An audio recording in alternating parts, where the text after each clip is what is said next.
Hi, welcome back to the Screenwriters Salon. I'm Alan Denman, and I've been writing, directing and producing for over 20 years. And the purpose of these salons is for me to share with you insights and information on the filmmaking process, and in particular, screenwriting. And we began in the first salon asking the most important question of all: what makes a great story? And I said there are 5 key points to bear in mind. And the first, identification with the protagonist. And that means that you, the writer, have to get the audience to feel something towards your protagonist. You have to engage the audience somehow with the protagonist so that we care enough about him or her to follow them through the journey. So that was the first point. The second point was that something has to happen early on. This is known as the inciting incident, and this is the point at which your protagonist's ordinary world is turned upside down or threatened in some way. Now the inciting incident, gives them a big problem to solve, and it also gives them the goal.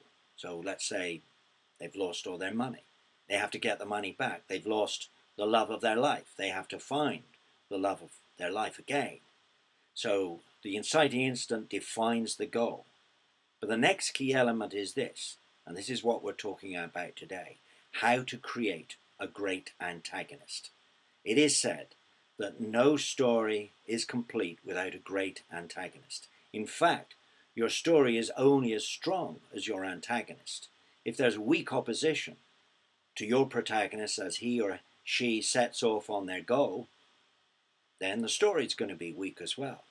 So the question is this: how do you create a great antagonist? Well, I've already given you the first clue. The first thing you can do is think, well, if my protagonist's goal is to get his or her money back, then you bring in somebody to stop them getting the money back. Now, that's okay, but the danger with that is you might not be thinking in very three-dimensional terms. What do I mean by that? What I mean is that you'll go to your default thinking and you'll create an antagonist who's really two-dimensional and very predictable. So that in itself is not going to give you a great antagonist. But there's something in the profile of your protagonist that will really help you. And here's a big clue. That is, the way to create a great antagonist is to find what your protagonist's greatest fear is. And you realize that in the form of your antagonist. So that's really very, very important.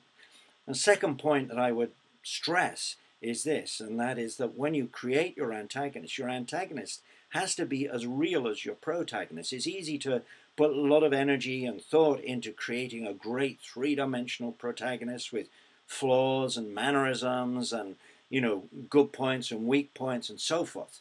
And then you forget about the antagonist. The antagonist is stereotypical. That's not going to work.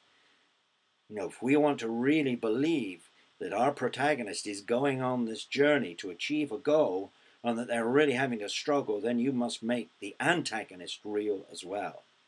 So think about the antagonist. And here's a little insight I picked up along the way. And that is that the antagonist doesn't think that they're doing anything wrong. There's a great line in Michael Douglas's film Falling Down, caught at the end by Robert Duvall, and he says to Robert Duvall, the policeman, he says, "You mean I'm the bad guy?" So he never thought of himself as the bad guy. And so this is, I would say, true of antagonists, that they don't necessarily think of themselves as a bad guy. So you, the writer, have to be able to shift positions and almost role play both the protagonist and the antagonist. So there's some clues on how to create a great antagonist. I hope this has been useful. Until next time, keep writing.